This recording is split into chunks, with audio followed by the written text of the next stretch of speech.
అందరికీ నమస్కారం. ఇప్పుడే వస్తున్న వార్తలు ఏంటంటే టీడీపీ సెంట్రల్ కార్యాలయం మీద గతంలో వైసీపీ నేతలు దాడి చేయడం జరిగింది. చాలామంది అనుయాయులతోటి కలిసి దాడి చేయడం జరిగింది. ఈ కేసులో నందిగం సురేష్, మాజీ ఎంపీ, అలాగే ఎమ్మెల్సీ అప్పిరెడ్డి, అలాగే దేవినేని అవినాష్ వీళ్ళందరూ కూడా హైకోర్టులో ముందస్తు బెయిల్ కోసం అని చెప్పి పిటిషన్ దాఖలు చేయడం జరిగింది. దాన్ని ఈరోజు హైకోర్టు కొట్టేయడం జరిగింది. దీంతో ఇప్పుడు పోలీసులు నందిగం సురేష్ ఇంటికి వెళ్ళడం జరిగింది. అయితే అక్కడ నందిగం సురేష్ లేకపోవడంతో మళ్ళీ పోలీసులు వెనక్కి వచ్చారు.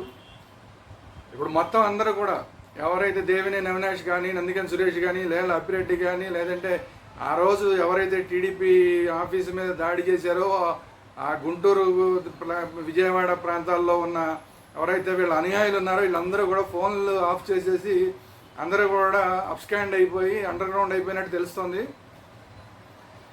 సో వీళ్ళందరూ కూడా ఇప్పుడు పరారీలో ఎంతకాలం ఉంటారనేది చూడాలి. ఎందుకంటే అందరూ కూడా వీళ్ళంతా సుప్రీంకోర్టులో పిటిషన్ వేయడానికి ప్రయత్నాలు చేస్తున్నట్టు తెలుస్తోంది. ఆల్రెడీ ఈ కేసు కొట్టేసిన తర్వాత మళ్ళీ వీళ్ళు కోర్టును అడగడం జరిగింది. మేము సుప్రీంకోర్టుకి వెళ్ళేదాకా మమ్మల్ని అరెస్ట్ చేయకుండా మాకు కొంచెం ఉపశమనం ఇవ్వమని అడగడం జరిగింది. దానికి కూడా హైకోర్టు ఒప్పుకోలేదు. సో దీంతో ఏ క్షణంలో అయినా సరే వీళ్ళని అరెస్ట్ చేయడానికి ఖచ్చితంగా ప్రయత్నాలు జరుగుతున్నాయి. ఏ క్షణంలో అయినా వీళ్ళని అరెస్ట్ చేయొచ్చు. అయితే ఎంతకాలం వీళ్ళు అండర్ గ్రౌండ్లో ఉంటారు, పోలీసులకు దొరకరా, ఏపీ పోలీసులు దొరకరా, అయితే ఏపీ దాటి తెలంగాణలోకి ఏమన్నా వెళ్ళారా, లేదంటే అటు తమిళనాడులోకి కానీ కర్ణాటక కానీ వెళ్ళిపోయారా, ఎటు వెళ్ళారు అనేది వివరాలు తెలియాల్సి ఉంది. ఏదేమైనా కూడా చేసిన పాపానికి శిక్ష అనుభవించే తప్పదన్న విషయం ఇప్పుడు వైసీపీ నేతలకు ఒక్కొక్కరికి తెలిసి వస్తున్నట్టుంది. ఆ రోజు ముఖ్యమంత్రి గారు చెప్పారు, మా వాళ్ళకి బీపీలు వచ్చినాయి అందుకని దాడి చేశారని. సో అట్లా ఎప్పుడు పడితే అప్పుడు ఇష్టం వచ్చినట్టు బీపీలు వస్తే చట్టం చూస్తూ ఊరుకోదనేది ఈరోజు అందరికీ తెలిసి వస్తుంది. ఒక్కొక్కళ్ళు ఆ రోజు బీపీలు వచ్చిన వాళ్ళందరూ ఈరోజు పరారీలో ఉన్నారు. పాపం ఆయాసం వస్తున్నట్టుంది. పరిగెట్టి ఎటు పరిగెడుతున్నారో తెలియదు. చెట్టుకొకళ్ళు పుట్టకొకళ్ళు కూడా వైసీపీ నాయకులందరూ పారిపోతున్నారు ఇప్పుడు ఆ కేసులో ఉన్న వాళ్ళందరూ.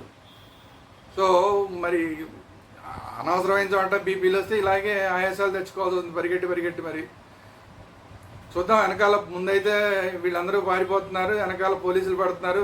ఈ పోలీసుల్ని వీళ్ళు ఎంత దూరం తప్పించుకోగలుగుతారు గతంలో? ఎందుకంటే వీళ్ళల్లో ఇప్పుడు మనకి విషయం ఏంటంటే చాలామంది పోలీసులు ఇప్పటికి కూడా వైసీపీలో అంటగాగిన వాళ్ళు అందరూ ఉన్నారు. వాళ్ళు ఇంకా స్వామి భక్తిని పోలేదు. వాళ్ళందరికీ కూడా అప్పట్లో బాగా తినున్నారు.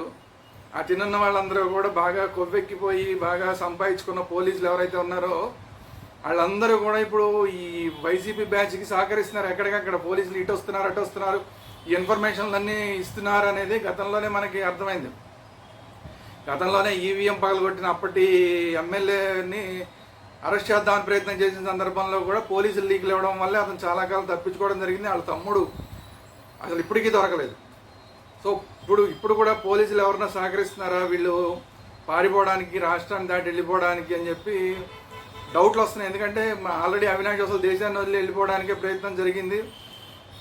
అతనికి మీద లుకౌట్ నోటీస్ ఉండటంతో హైదరాబాద్ ఎయిర్పోర్ట్లో ఆపేయడం జరిగింది. సో వీళ్ళెవరో కూడా దేశం వదిలిపెట్టి వెళ్ళే అవకాశం లేదు. బట్ రాష్ట్రాన్ని దాటి వెళ్ళిపోయి ఎక్కడన్నా కొన్నాళ్ళు తలదాచుకుంటారా? ఎందుకంటే సుప్రీంకోర్టులో పిటిషన్ వేసి అక్కడి నుంచి ఏమన్నా ముందస్తు బెయిల్ తెచ్చుకునే ప్రయత్నం చేస్తారా? ఆ ముందస్తు బెయిల్ వచ్చేదాకా కూడా అండర్ గ్రౌండ్లోనే ఉంటారా? ఏం చూడాలి. సో మొత్తానికైతే అంతా రెడ్ బుక్ వ్యవహారం అంతా కూడా సజావుగా నడుస్తున్నట్టుంది. కోర్టుల్లో కూడా ఏం ఉపశమనాలు కలగట్లేదు. కొంతమందికి తాత్కాలిక ఉపశమనాలు కలుగుతున్నాయి తప్ప కోర్టుల్లో కూడా ఈ నేరాలు చేసిన వాళ్ళకి, రౌడీయిజం చేసిన వాళ్ళకి తాత్కాలిక ఉపశమనాలు అక్కడెక్కడ దొరుకుతున్నాయి తప్ప పూర్తి స్థాయిలో ఉపశమనాలు అయితే దొరకట్లేదు. సో రాబోయే 1-2 రోజుల్లో ఖచ్చితంగా ఈ టీడీపీ సెంట్రల్ ఆఫీస్ దాడి కేసులో మరి నందిగం సురేష్ అవుతారా, లేదంటే లేదంటే అప్పిరెడ్డి అవుతారా, అవినాష్ అవుతారా, మొత్తానికి వీళ్ళల్లో కొంతమంది మాత్రం అరెస్ట్లు అవ్వడం ఖాయంగా కనబడుతుంది. సో ఈ వీడియో కనుక మీకు నచ్చినట్లయితే ఖచ్చితంగా మన ఛానల్ని మీరు సబ్స్క్రైబ్ చేయండి. అలాగే ఒక లైక్ కొట్టండి, అలాగే మీ అభిప్రాయాలను కామెంట్ రూపంలో తెలియదండి. నందిగం సురేష్, లేన్ల అప్పిరెడ్డి, అవినాష్ ఏపీ పోలీసుల నుంచి తప్పించుకోగలుగుతారా, సుప్రీంకోర్టు నుంచి ఉపశమనం పొందగలుగుతారా, లేదా అరెస్ట్లు అవుతారా? ఇందులో మూడిట్లో మీ అభిప్రాయం ఏంటి? మీ అభిప్రాయాలు కూడా తెలియజేయండి. ఖచ్చితంగా ముందు సబ్స్క్రైబ్ చేయండి, అందరూ కూడా సబ్స్క్రైబ్ చేయండి. ఎందుకంటే సబ్స్క్రైబ్ చేస్తేనే ఎక్కువ మందికి ఎప్పటికప్పుడు మన వీడియోలన్నీ కంటిన్యూస్గా వస్తూ ఉంటాయి. సో ఒక సబ్స్క్రైబ్, ఒక లైక్, అలాగే ఒక కామెంట్. Thank you.